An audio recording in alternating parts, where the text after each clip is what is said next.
In this screencast, I want to look at some um, modifier keys as well as keyboard shortcuts that I use frequently in Adobe Illustrator. So why would you use keyboard shortcuts or even modifier keys for that matter? Keyboard shortcuts are faster ways to activate or invoke various tools and features within Illustrator, InDesign, or any of the Adobe apps.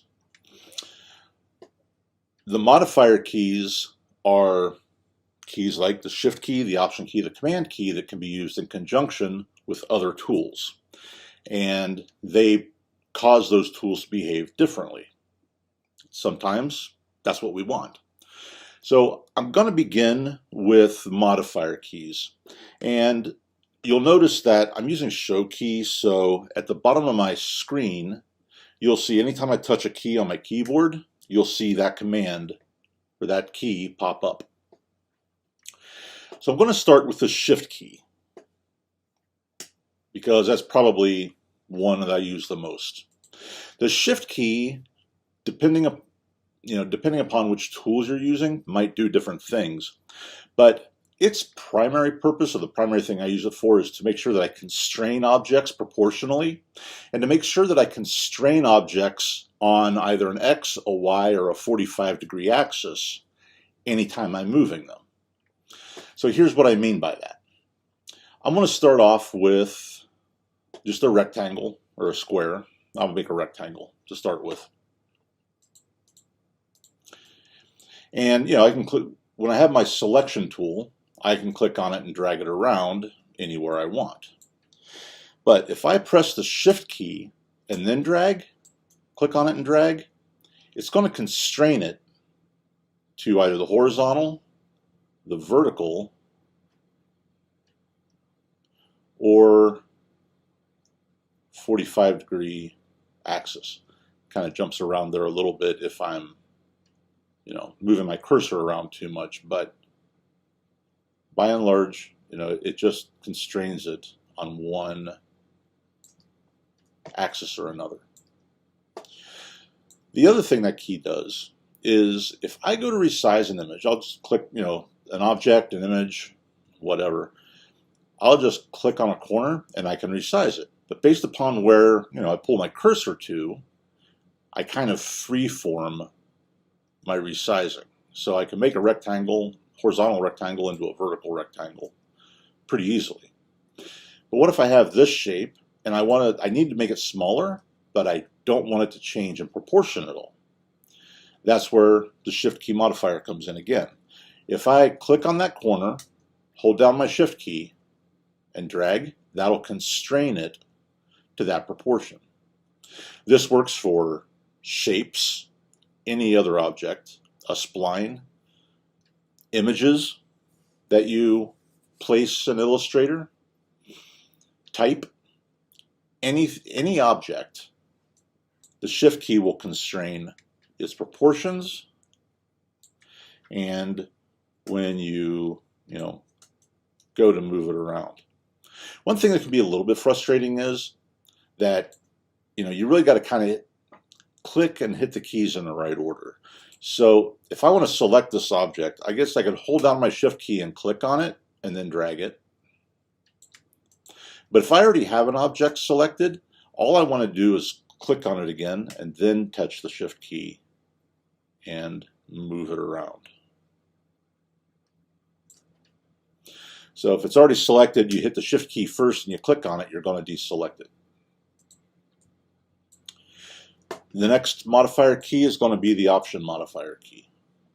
So with the same object, if I want to resize it, I'll just touch the Option key, and I can resize it from the center of that object. See how no matter whether I go landscape or portrait with the orientation of that shape, it's scaling or resizing off of the center point. Again, this goes for all elements in Illustrator. What if I want to scale it, but make sure that its center point doesn't move? I'll just click on that corner, hit the Option key and the Shift key, and then I'll scale it on the center.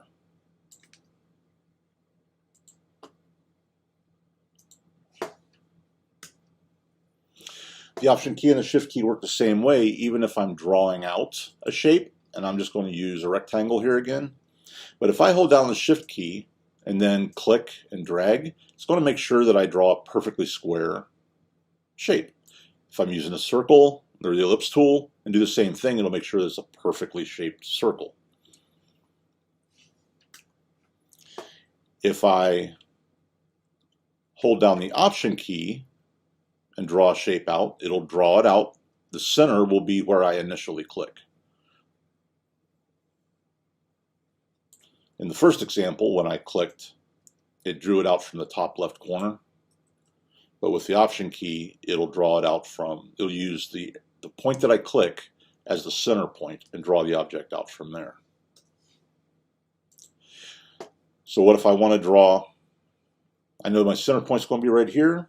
I can use my Option key and my Shift key both, click, and draw out a perfect square that way as well. So that's using the Shift key and the Option key with an object, an image, type, you name it, to modify the way those are drawn on screen. Another function that the Option key has, so I was just scaling and moving objects around, or scaling objects more accurately, I guess, around in my previous examples. But what if I want to duplicate an object? If I click on my object, hold down the Option key, and drag, I can duplicate, I can make a copy of that object. Drag it around as many places as I want. If I want to duplicate it, but put it directly below the original, I can click on it with my Option key, press my Option key, then press my Shift key and drag. That will constrain it to the Y-axis or the X-axis, depending on which direction I drag it, and create my duplicate directly below the original. So if I need multiples of these running down through here, all spaced the same, I don't have to do that whole process again. I can use the first of my keyboard shortcuts to make that happen.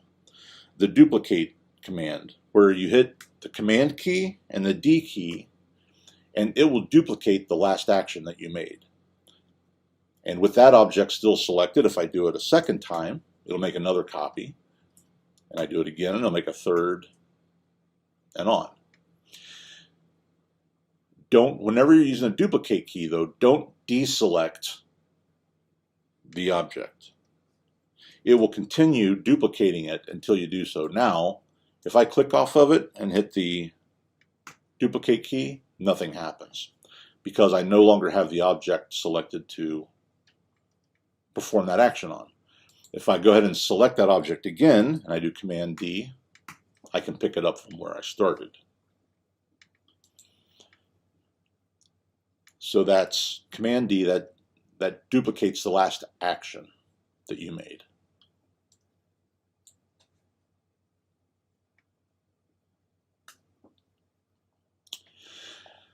So one last key is a modifier. I'm going to type a letter here, use my Shift key, and I'm just going to scale that up.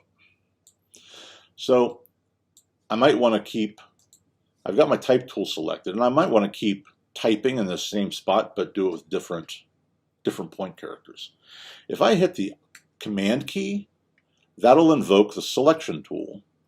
I can click and drag to move an object, but then when I let go of it, I have my type tool back again, which was my original tool. So I can do that again, R. I'll just scale that up.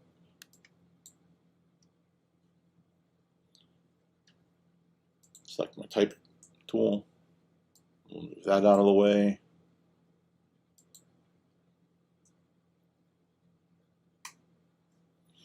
See, if I hit my Option key, or I hit my Command key, I can click on that corner, but I can also combine that with my Shift key and scale that object up.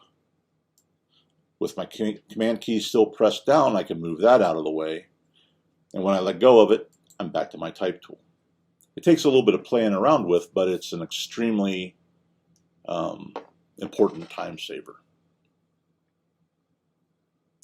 So that was the Command key.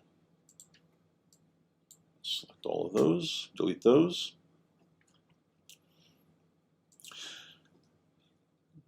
Those are the primary modifier keys. So a couple of keyboard shortcuts that I use often. I'm going to go ahead and draw a square here. And it's, just your standard black square. No stroke on it or anything else. But if I get sort of a lot of objects on my screen overlapping, I see kind of one shape, but because they're all the same color, I can't really tell very intuitively where one ends and the other begins.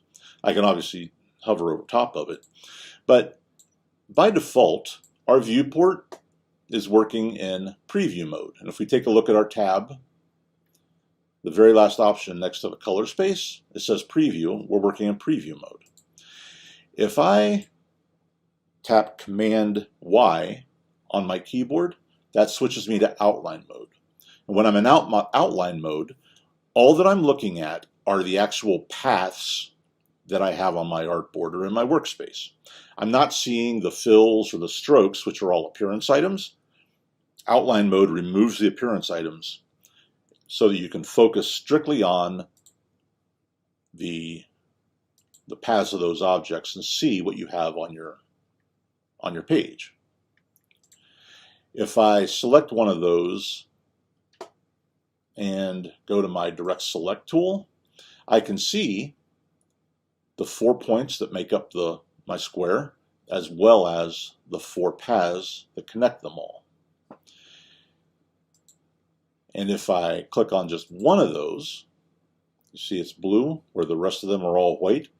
I've selected specifically that point. I'll just hold down my Shift key. I'm going to drag it 45 degrees towards the other corner. I can reshape objects a little more convenient that way. If I hit Command Y again on my keyboard, I'll see what that looks like in my preview mode. And I can move those around. So Command Y is a fairly useful tool. Command plus and Command minus, zoom in and zoom out.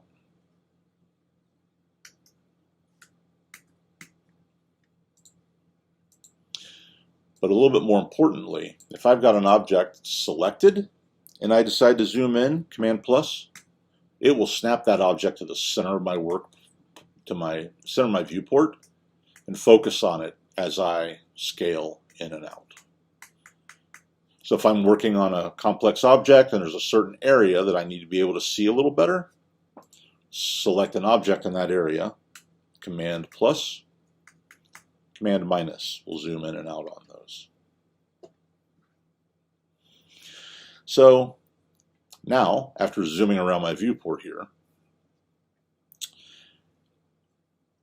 I've kind of got everything off center. If I tap Command 0 on my keyboard, that will fit my object into the viewport and center it on the screen. If I hit Command 1, that will resize my pasteboard or my artboard to 100% of size. Based upon the size of my viewport right now, my artboard is a little over 160%. So that's Command 0 and Command 1. Some other common key commands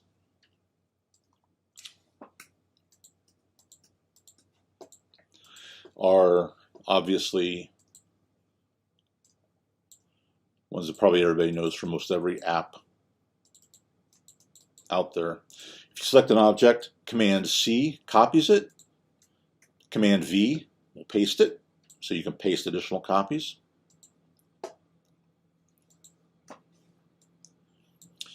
But the object selected, if I copy it and I do Command B, that will paste a copy directly behind the object that I have selected. So if I click on this and I drag it off, you'll see that there's another copy directly behind it.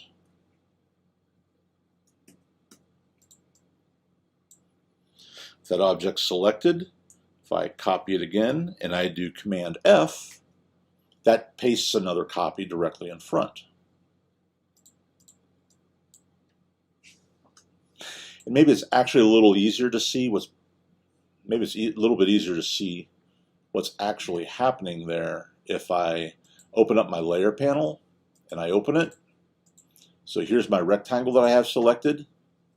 I can copy and then I can paste behind, and you see I can see the second rectangle that was created in my workspace.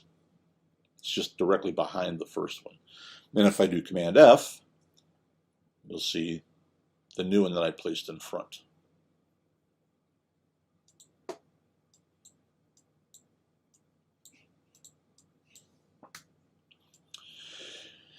If you have two documents open and they're the same size, say you just want to transfer artwork from one document to another, a useful shortcut might be, and I'm going to use Command X this time to cut this object. But if I press Command Shift V, that'll paste it exactly back in the same position it was when I started, where the original object was. So if I need to create another, actually let's move this off here to make it a little more obvious. So I'm going to copy this. I want to make a new document, 7 inches by 7 inches. Create. Now if I hold down my Command key and my Shift key and hit V, you see it placed that box in exactly the same position it was in the original document. I also find it handy for pasting between layers as well, although paste in front, paste in back kind of do the same thing, but I tend to use paste in the same location between layers.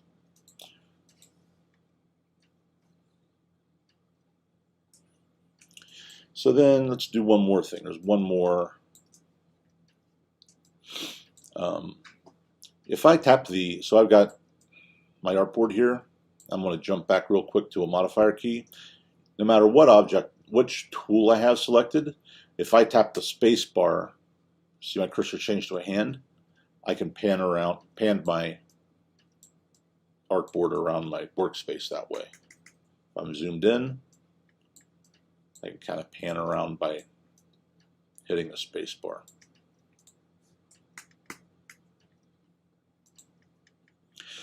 So like I said, there's a whole boatload of other key commands. I mean, even even when you look at the shape tools, tap M for rectangle, L for ellipse, will invoke those tools.